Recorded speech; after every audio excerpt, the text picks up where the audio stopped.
In pescheria stamattina il signor Salvatore mi ha detto che il pesce azzurro ha 24 virtù, ma ne perde una per ogni ora che passa. Quindi corriamo subito ad utilizzare queste sarde perché sono freschissime e oggi con queste realizzo delle polpette al bacio. Per impastare le polpette andremo innanzitutto a sminuzzare le nostre sarde. Ci servirà poi della mollica fresca di pane, del formaggio grattugiato, in questo caso è un pecorino pepato. In alternativa va benissimo anche un caciocavallo. Non possono mancare gli ingredienti tipici della cucina siciliana come i pinoli e l'uvetta. Aggiungeremo poi l'uovo, l'aglio e le erbe aromatiche che renderanno le polpette davvero profumate. Possiamo scegliere tra menta e prezzemolo oppure una combinazione delle due cose. Ci servirà poi della farina e prepareremo anche un sugo semplice con passata di pomodoro, aglio, del peperoncino facoltativo per accompagnare le nostre polpette.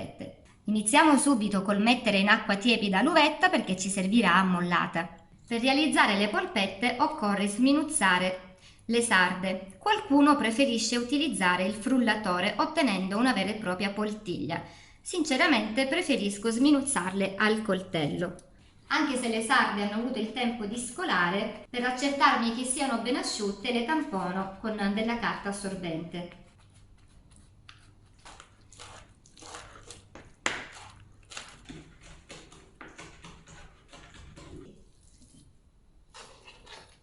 Andiamo ad aggiungere l'aglio schiacciato, l'uovo, il pecorino, i pinoli, l'uvetta ammollata, ovviamente va strizzata. Tritiamo insieme menta e prezzemolo. Metto davvero solo un pizzico di sale. A questo punto manca solo la mollica che aggiungo a poco fino a raggiungere la consistenza ideale.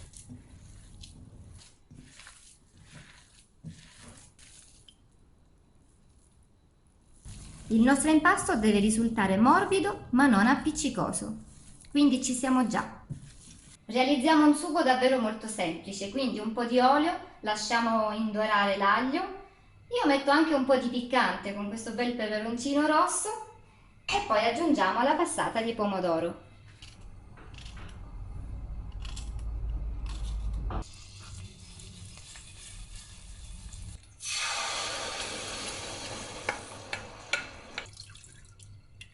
Aggiustiamo di sale, una mescolata e mentre il sugo cuoce andiamo a formare le nostre polpette.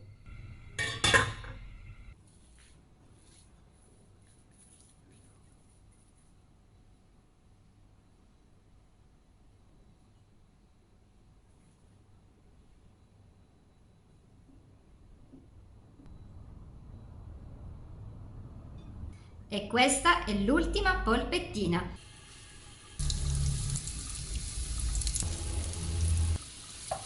Le facciamo colorire su tutti i lati e poi le spostiamo su carta assorbente per togliere l'olio in eccesso.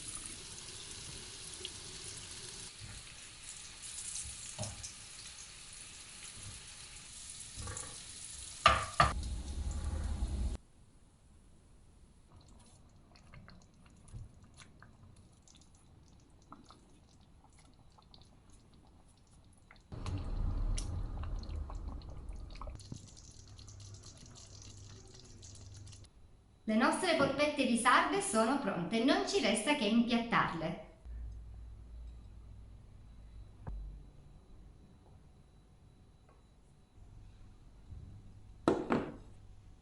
Ancora una nota di profumo e anche un contrasto di colore con della menta.